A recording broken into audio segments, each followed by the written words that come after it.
வணக்கம். இதழ் டிஎன்டிஆர் வானொலியின் இன்றைய மாலை நேர பிரதான செய்திகள் வாசித்து வழங்குபவர் ரவிசக்தி ரவிச்சந்திரன்.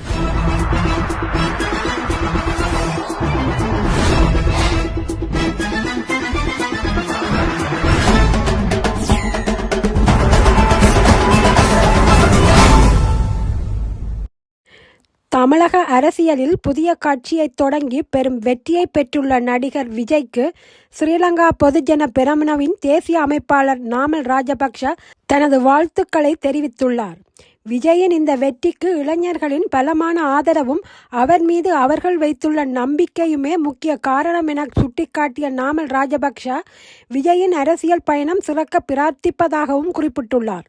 திரைத்துறையில் இருந்து அரசியலுக்கு வரும்போது அதன் யதார்த்தமான சவால்களை எதிர்கொள்வது அவசியம் என தெரிவித்த நாமல் ராஜபக்ஷ குறிப்பாக தேர்தலின் போது மக்களுக்கு வழங்கிய வாக்குறுதிகளை நிறைவேற்ற வேண்டிய பொறுப்பு விஜய்க்கும் அவரது குழுவினருக்கும் உள்ளது எனவும் வலியுறுத்தியுள்ளார்.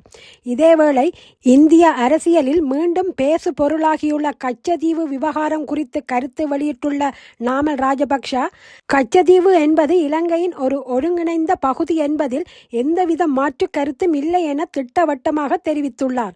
மேலும் எதிர்வரும் பிப்ரவரி அல்லது மார்ச் மாதங்களில் நடைபெறவுள்ள கச்சதீவு அந்தோணியார் திருவிழாவில் கலந்து கொள்வதற்காக இந்தியாவிலிருந்து விசா பெற்றுக்கொண்டு இலங்கைக்கு வருமாறு நடிகர் விஜய்க்கு அவர் பகிரங்க அழைப்பு விடுத்துள்ளார். நாட்டின் பாதுகாப்பு, ஒருமைப்பாடு மற்றும் இறையாண்மை ஆகியவற்றை பாதுகாப்பதில் தாம் எப்போதும் உறுதியாக இருப்பதாகவும் அரசியல் மேடைகளில் எத்தகைய கருத்துக்கள் முன்வைக்கப்பட்டாலும் இலங்கையின் எல்லைகளுக்குள் எந்தவித விட்டுக் கொடுப்புகளும் இடமில்லை என்றும் அவர் குறிப்பிட்டுள்ளார். அத்துடன் தற்போதைய அரசாங்கம் ஏனைய கட்சிகளிலிருந்து நபர்களை இணைத்துக் கொள்வது குறித்து விமர்சித்த அவர் இது அரசாங்கத்திடம் திறமையானவர்கள் இல்லை என்பதை காட்டுவதாகவும் இத்தகைய டீல் கலாச்சாரங்கள் அரசியலில் நீண்ட காலம் நிலைக்காது என்றும் சுட்டிக்காட்டியுள்ளார். இலங்கை காவல்துறை மற்றும் இராணுவத்தைச் சேர்ந்த சுமார் 1000 பேர் வரை ஐக்கிய நாடுகள் அமைதி காக்கும் படைப்பிரிவில் இணைந்து கொள்வதற்கான வாய்ப்பு கிடைத்துள்ளதாக பாதுகாப்பு செயலாளர் சம்மந்த் துய்யகொந்த தெரிவித்துள்ளார். மல்வத்து மற்றும் அஸ்கிரிய மகாநாயக்க தேரர்களை சந்தித்து ஆசீர்வாதம் பெற்ற பின்னர் ஊடகங்களுக்கு கருத்து தெரிவிக்கும் போதே பாதுகாப்பு செயலாளர் இதனை தெரிவித்துள்ளார். இதன்போது அவர் மேலும் தெரிவிக்கையில் ஹெய்ட்டி நாட்டில் பணியாற்றுவதற்காக இலங்கை காவல்துறை மற்றும் இராணுவத்தினரை இணைத்துக் கொள்வது தொடர்பான பேச்சுவார்த்தைகள் நடத்தப்பட்டன. அதற்கமைய அந்த பணிகள் எதிர்வரும் 2 அல்லது 3 மாதங்களுக்குள் நிறைவு செய்யப்படும். போதைப்பொருள் கடத்தல் சில செல்வாக்கு படைத்த நபர்களின் ஆசியுடன் நீண்ட காலமாக தடையின்றி முன்னெடுக்கப்பட்டு வந்தது. இதன் பின்னர் அவ்வாறானவை இடம்பெற வாய்ப்பு இல்லை. முறையாக அவை கட்டுப்படுத்தப்பட்டு வருகின்றன. போதைப்பொருள் கடத்தலை நாட்டிலிருந்து ஒழிப்பதற்கு காவல்துறையும் முப்படையினரும் இணைந்து செயற்பட்டு வருகின்றனர். நாங்கள் மிகவும் திட்டமிட்ட முறையில் போதைப்பொருள் மற்றும் அதனுடன் தொடர்புடைய பாதாள உலக குழுக்களை கைது செய்து வருகின்றோம்.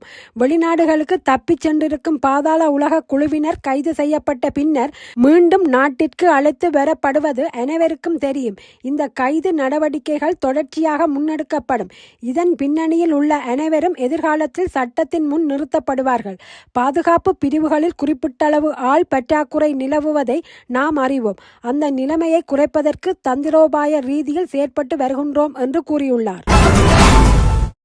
வெலிக்கடை சிறைச்சாலையில் சிறை தண்டனை அனுபவித்து வந்த கைதியொருவர் திடீரென வைத்தியசாலையில் அனுமதிக்கப்பட்ட பின்னர் உயிரிழந்த சம்பவம் தொடர்பில் 3 சிறை காவலர்கள் கைது செய்யப்பட்டுள்ளனர். பொரலை காவல்துறையினரால் இவர்கள் கைது செய்யப்பட்டுள்ளதாக காவல் ஊடக பேச்சாளர் உதவி போலீஸ் அத்தியட்சகர் எஃப்.யு. புட்லர் தெரிவித்துள்ளார். உயிரிழந்த கைது கடந்த 3ஆம் திகதி வெலிக்கடை சிறைச்சாலையில் துப்புரவு பணிகள் செய்து கொண்டிருந்த போது தப்பிச் சென்றிருந்ததுடன் அதன்போது சிறைச்சாலை அதிகாரிகளினால் மீண்டும் பொறுப்பேற்கப்பட்டிருந்தார். அதன் பின்னர் குறித்த கைதி திடீரென நோய்வாய்ப்பட்ட நிலையில் வைத்தியசாலையில் அனுமதிக்கப்பட்டு சிகிச்சை பெற்று வந்த போதே இவ்வாறு உயிரிழந்துள்ளார். எவ்வாறாயினும் சிறைச்சாலை அதிகாரிகள் அவரை தாக்கியுள்ளதாக உயிரிழந்த கைதியின் உறவினர்கள் குற்றம் சுமத்தியுள்ளனர். இதற்கமைய இந்த சம்பவம் தொடர்பில் வெலிக்கடை சிறைச்சாலையில் 3 சிறை காவலர்கள் இவ்வாறு கைது செய்யப்பட்டுள்ளனர். சம்பவம் தொடர்பான மேலதிக விசாரணைகளை பொரலை காவல்துறையினர் மேற்கொண்டு வருகின்றனர். இலங்கைக்கான பிரித்தானிய உயர்ஸ்தானிகர் ஆண்ட்ரூ பெட்ரிக் மற்றும் கனேடிய உயர்ஸ்தானிகர் இசபெல் மார்டின் ஆகியோருக்கும் இலங்கை தமிழரசு கட்சியின் மட்டக்களப்பு மாவட்ட பாராளுமன்ற உறுப்பினர்களுக்கும் இடையிலான முக்கிய சந்திப்பொன்று நேற்று 4ஆம் தேதி மட்டக்களப்பிலுள்ள சுற்றுலா விடுதி ஒன்றில் இடம்பெற்றுள்ளது. இந்த சந்திப்பின் போது தமிழ் மக்கள் எதிர்நோக்கும் நீண்டகால பிரச்சினைகள் மற்றும் தற்போதைய அரசியல் சூழல் குறித்து இராஜதந்திரிகளின் கவனத்திற்கு கொண்டுவரப்பட்டது.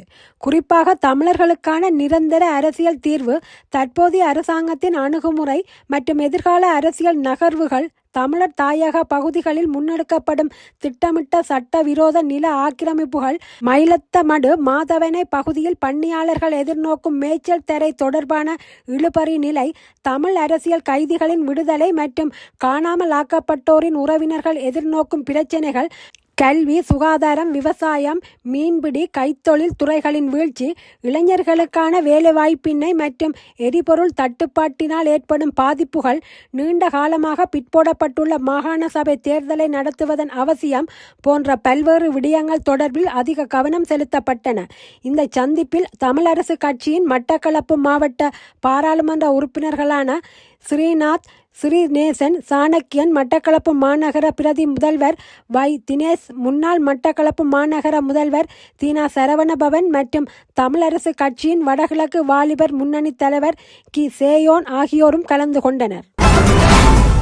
ஹார்முஸ் நீரிணையில் புரொஜெக்ட் ஃப்ரீடம் நடவடிக்கையில் ஈடுபட்டுள்ள அமெரிக்க கப்பல்களை ஈரான் தாக்கினால் ஈரான் உலக வரைபடத்தில் இருந்தே துடைத்தெறியப்படும் என்று அமெரிக்க அதிபர் டொனால்ட் ட்ரம்ப் கடுமையான எச்சரிக்கை விடுத்துள்ளார். ஃபேக்ஸ் நியூஸ் தொலைக்காட்சிக்கு அளித்த ஒரு சிறப்பு நேர்காணலில் அதிபர் இந்த அறிக்கையை வெளியிட்டுள்ளார். அமெரிக்க கடற்படை சொத்துக்கள் மீது ஈரான் நடத்தும் எந்த ஒரு தாக்குதலுக்கும் பேரழிவுகரமான பதிலடி கொடுக்கப்படும் என்று அதிபர் வலியுறுத்தியுள்ளார். தொடர்ந்து வரும் அழுத்தங்களுக்கு மத்தியில் பேச்சுவார்த்தை மேசையில் ஈரானிய ஆட்சி மிகவும் இணக்கமான கொள்கையை கடைபிடித்து வருவதாக அதிபர் சுட்டி காட்டியதாகவும் குறித்த ஊடகம் செய்தி வெளியிட்டுள்ளது. சீனாவின் ஜூசான் மாகாணத்தில் உள்ள லியூயாங் பகுதியில் இயங்கி வரும் பட்டாசு தொழிற்சாலையில் இன்று 5ஆம் திகதி திடீரென ஏற்பட்ட வெடி விபத்தில் 21 பேர் உயிரிழந்துள்ளதோடு 61 பேர் படுகாயமடைந்துள்ளதாக தெரிவிக்கப்படுகின்றது. வெடி விபத்தால் குறித்த கட்டிடம் தரைமட்டமாகிய நிலையில் அதற்குள் சிக்கிய உயிரிழப்புகள் ஏற்பட்டுள்ளன. காயமடைந்தவர்கள் வைத்தியசாலையில் சேர்க்கப்பட்டுள்ளனர். வெடி விபத்து நடந்த பகுதியில் இருந்து சுமார் 3 கிலோமீட்டர் சுற்றளவில் மக்கள் அப்புறப்படுத்தப்பட்டுள்ளனர். விபத்து நடந்ததற்கான காரணம் தொடர்பில் விசாரணை நடத்தப்பட்டு வருகின்றது.